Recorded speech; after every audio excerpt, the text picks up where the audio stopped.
ناظرین، آپ جانتے ہیں کہ شیطان پر دو کام کتنے بھاری ہیں۔ شیطان کو اس سے بڑی تکلیف ہوتی ہے، ایک نماز، دوسرا اذان۔ جب اذان ہوتی ہے تو شیطان کئی میل دور بھاگ جاتا ہے اور نماز تو اس کی ناک رگڑوا دیتی ہے، مگر ایسا بدبخت جو نماز اور اذان سے اتنی تکلیف محسوس کرے۔ شیطان نے ایک بار ایک بزرگ ہستی کو نماز کے لیے جگایا۔ جی ہاں ناظرین، بڑا یونیک واقعہ ہے اور یہ واقعہ حضرت سیدنا امیر معاویہ رضی اللہ عنہ کا ہے۔ آپ آرام فرما رہے تھے، فجر کا وقت ہوا، کسی نے آپ کو جگایا۔ آپ اٹھے، آپ نے دیکھا کوئی نظر نہیں آ رہا۔ آپ نے پوچھا کون ہے جس نے مجھے جگایا؟ تو آواز آئی، کہا میں شیطان ہوں۔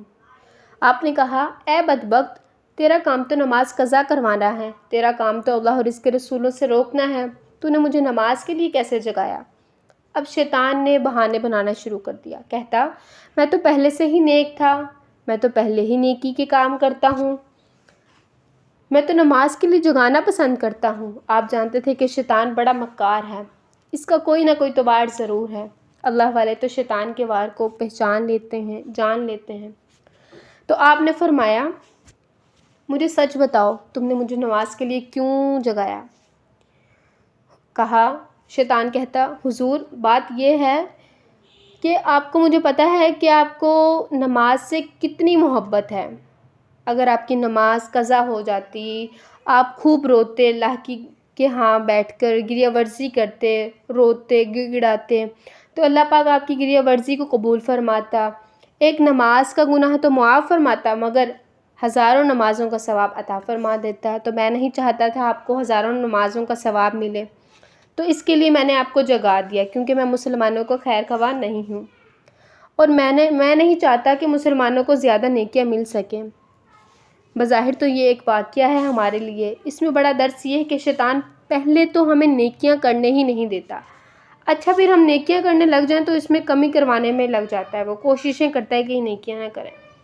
آپ نے دیکھا ہوگا شروع میں لوگ نماز پڑھنا شروع کرتے ہیں، سنت غیر موقدہ بھی پڑھتے ہیں، فرض نفل سب پڑھتے ہیں، پھر آہستہ آہستہ نفل کم ہونے لگتے ہیں، اور ہم نے دیکھا کچھ لوگوں کی سنتیں کم ہونے لگتی ہیں اور آہستہ آہستہ نمازیں بھی چھوٹ جاتی ہیں۔ شیطانوں کے واروں کو سمجھیے، اول تو وہ نیکی کرنے ہی نہیں دیتا، یا کرتا ہے تو اس کی نیکی میں کمی کرنے کی کوشش کرتا ہے، بڑا مکار ہے شیطان۔ ہمیں ہمیشہ شیطانوں کے واروں کو سمجھنا چاہیے۔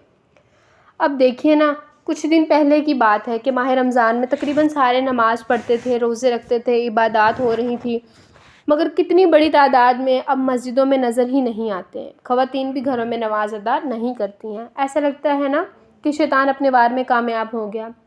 اسٹرانگ بنیے، آپ ماہ رمضان میں بھی اللہ کے بندے ہیں اور رمضان کے بعد بھی۔